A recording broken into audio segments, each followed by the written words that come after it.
It's Talk Point again on Lagos Television, and we're happy that you can link up with us at this moment. My name is Omololu Rosonwu. Today on Talk Point, we'll be looking at youth and national development.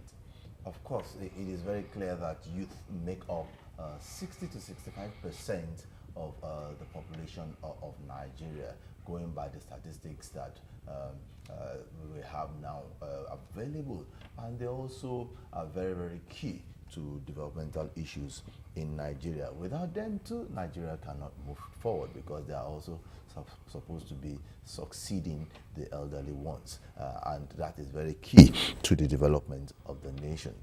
That's why we'll be looking at that this morning, and we'll be talking with somebody that is also a youth and also a leader in that right. I have with me in the studio today Are Oladotun Azan. He's a legal practitioner and also the convener Nigeria Youth Coalition and Yoruba Council Worldwide. Are Azan, nice to have you on Talk Point. It's a pleasure to be on your program. Yes, Good afternoon. I know you've been here a couple of times, but not this Definitely. year. Definitely. Yes. Definitely. Nice having you. Thank you very much. Yes, let's look at youths in Nigeria. Let's talk about youths. But before we go into that, let me ask you, what is your own range of those that make up the youth? Because some would say between 18 and 35, some would say between 18 and 45. But what's your own take on that? Well, globally, we know the youth demographics is between 18 to 35 by the United Nations standard. But by the range of where we are as a nation, sometimes we cannot equate that bracket to formulate the youth demographic in complete analysis, because if you have to look at the government of the day, majority of those are the young ministers of the present administration are within their 40, 45, and up to 50 years, and they are representing that demographic based on their capacity and their agility, because sometimes you equate youthfulness to agility and competency in terms of mental capacity. So by age bracket, it's of standard, but in terms of growing as a nation, we can still extend that extension to the age of 45, because majority of those that fall in that bracket, because Nigeria as a state, before you even graduate from the secondary to tertiary institution, you're already clocking up to that age. So when are you going to start exhibiting that your youthful career? And majority now find themselves to now walk within the line of that bracket of age of 45 now. Okay, yeah. Well, since you have given us that definition, it's still a global definition, yes. But Nigerian can always adjust based on what you have said. Now, before I go further, as a youth leader, as somebody who's also vast in some of these areas and also a legal practitioner, the current CVR is going on, continuous voter registration. Now, what are you planning, or what are you doing to galvanize youths to also register so that they can vote in 2027? Well, primarily the voters ongoing voters registration, the CVR, is a collective responsibility, and from the INEC point, there is a lot of awareness from every Nigerians now are more conscious of the need to get registered, and it's also using this platform to reawaken the minds of those youth that are watching from wherever, that continuous voters registration is not all about ethnicity, it's not all about the 2027 election, it's about your adult suffrage franchise right. So it's something that by virtue of your patriotic spirit, you need to get it done. It's something that really signifies your potential as a true Nigerian, as a patriotic Nigerian. So getting registered and now playing your civic responsibility during election. And there's a difference between getting registered, collecting your voter's card, and going to vote on the election day. So a lot of Nigerians just see the collection of voter registration either to just to add up to their credentials at home. But beyond that, that card that you have on election day, a lot of majority of Nigerians rarely do see the importance of even voting, or maybe because of their lack of detailed knowledge of what the democratic ethos really means. So, but for now, we believe a lot of Nigerians are more better informed, and in trying to go down the way of getting voters registration, also maybe those that want to equally transfer their voting centers or change their voting area. This is the only opportunity so that you don't go to that rush hour. You know, Nigerians love rush hour, this fire brigade Last approach. minute, When it yeah. gets to last minute, you now be seeing people say they denied us of getting it, or maybe because we are from this region, they didn't allow us to collect. This time is just open. INEC has opened the portal. Go there, go to the nearest local government, do all the necessary things that you are supposed to do. And, you know, it's open. So we are imploring Nigerian youth to equally take advantage, and other Nigerians as well. Yes, the exercise is actually open, and it's a one-year exercise. It has started on August 18. The physical has started also on the 25th of August. It will run till year 2026. It's, of course, is an opportunity for all youths and those that are yet to register, those that have already attained the age of 18 and who are yet to register to also take part in the exercise. Let me come back to you, Hassan. What is your organization about? Because we hear the National Youth Coalition. What is it about, and the Yoruba Council Worldwide? Well, they are Siamese in terms of what we represent. As the President Yoruba Council Worldwide, I have a very important role to play in terms of the unity, progress, and development of the race and the region of the Yoruba people.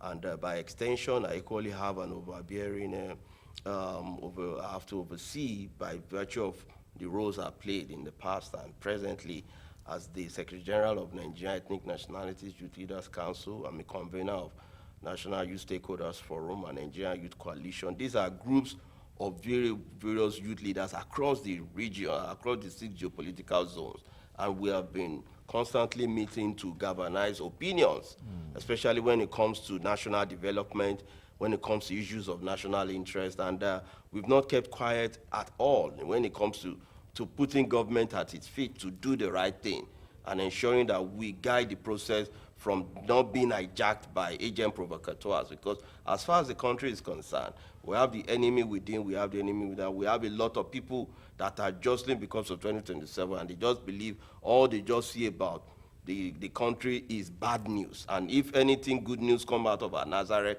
they care less. So, but when the bad news come, you start seeing them festering muzzle against what's going to sell the country in bad light. And we have witnessed it recently, the way the whole political game is going on. And if we look at it from that prism, and if the organization that we represent are not actually on the table, a lot of things would have been destabilized. But because we do meet, we do look at those issues holistically amongst the various youth leaders across the country, from the Indigo Youth Council to the Arewa Youth Consultative Forum to Ogoni. We meet across board, even the Middle Belt youth. So there is no youth leader across this country that will not say, oh, he doesn't know my person. So, and they know the philosophy of what I represent.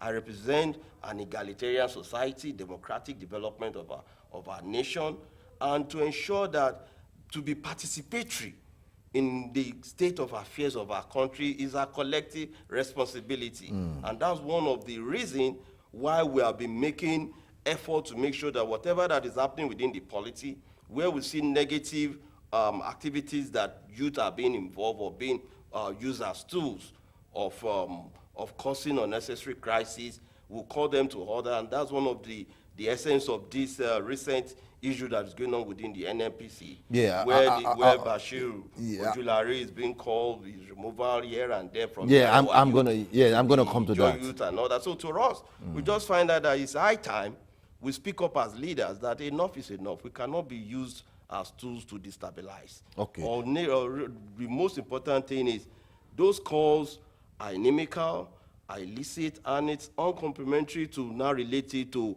Ijo Youth Council. And these are my brothers. And that's why I'm calling all of them. It's high time we sit on round table. It's not need that you look at the person at the ends of affairs being a Kwara person, bearing a Yoruba name, you know, oh, let's replace him with somebody from Niger Delta. It won't stop the issues that Hassan, we're all wanting to address. We'll probably go into that in a few minutes time. But let me quickly ask you, are you comfortable with the current reforms going on in Nigeria? How comfortable are you? Well, we must salute the courage to even make up your mind to even reform in the first place. The measure of deformation this country has gone through, and the risk for any politician to go into reform is as like you are playing a risk card of losing an election, because almost everybody that played a role in you getting to office, you have to slide them in one way or the other when you want to come do a positive reform. And that's where I want to salute the President Bola Ahmed Tinubu. Taking a bold step isn't an easy task. Trying to look at it from the tax reform to ensuring that the tax net is being opened and every national. Look at the counter from the 19 northern states. Look at how it was more like a fist cuff. It took a lot of orientation from the tax reform MD to begin to go from National Assembly to various pockets of summits to educate. So it goes a long way from the tax reform, looking at the education, the security sector, agri sector. So even the youth demograph that we are currently talking about, almost everybody's, there's attention across board.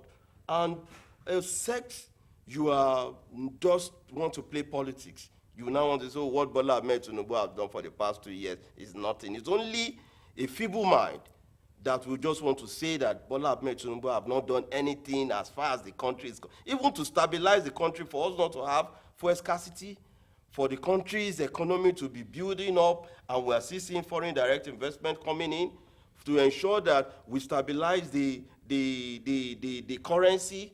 So, and currently, if you have to look at what he met on ground, unfortunately, is an APC handing over to APC, but we cannot equate the IQ,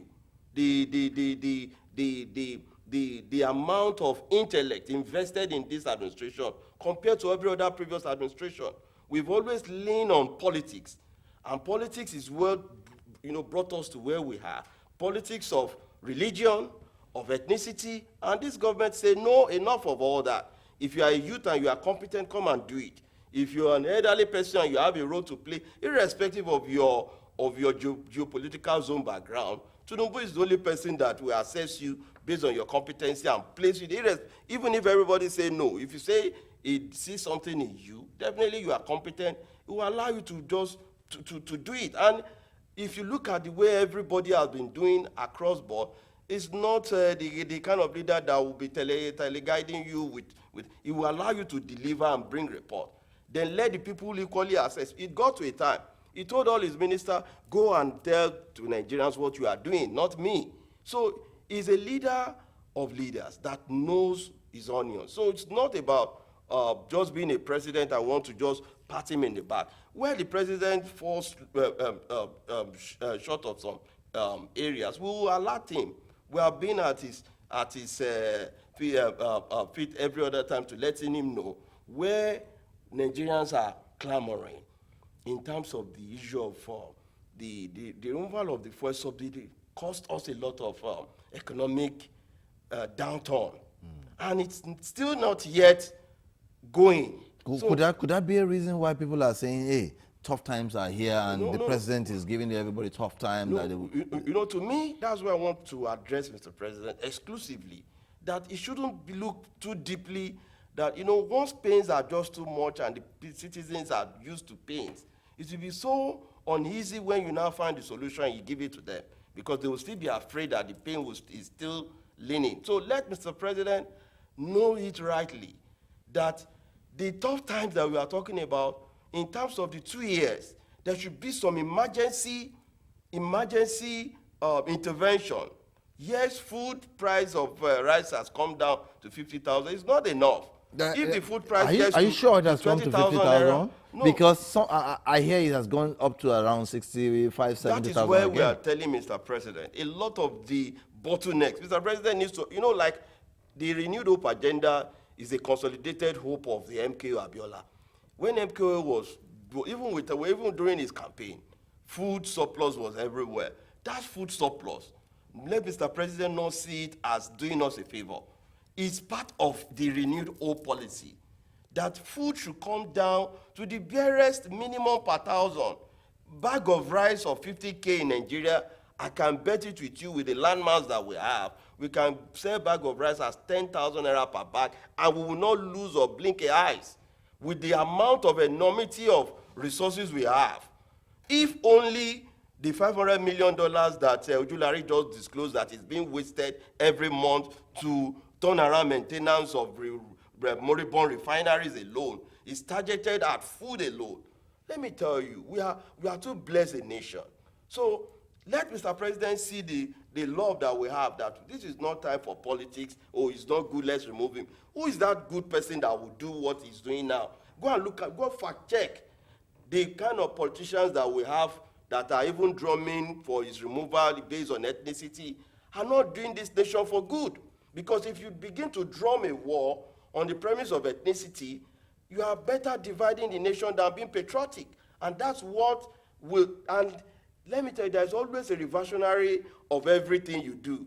By the time this thing play back at those people drumming this drumbeat of war, they might not be able to hit from the cake of which they are baked for themselves. And it's very important, yes, as the president of Nigerian coalition, calling everybody that the only coalition we have as a country is Nigeria. If we do not rally around this country and we are full of condemnation, let's look inward. Wherever Mr. President needs to be assisted, let's be patriotic. Because we now have a president that is doing something, paying attention. We are used to a president. If you go and look at it, this is the only government whereby before 2 days of people clamoring on the media or they want to go for protest, we would have addressed the NLC or the unions directly. If you cannot do it directly, we delegate. So meaning is quick to address spontaneously. We are used to a president sitting in the presidential villa. You'll be asking, is the president deaf? Is the president not seeing? Must this get to this level? So for a proactive president, all we need to do is to chart a way forward together. Now, conversation is the only thing we need, and that's what democracy represents. Let us have this conversation. That's why I salute your program.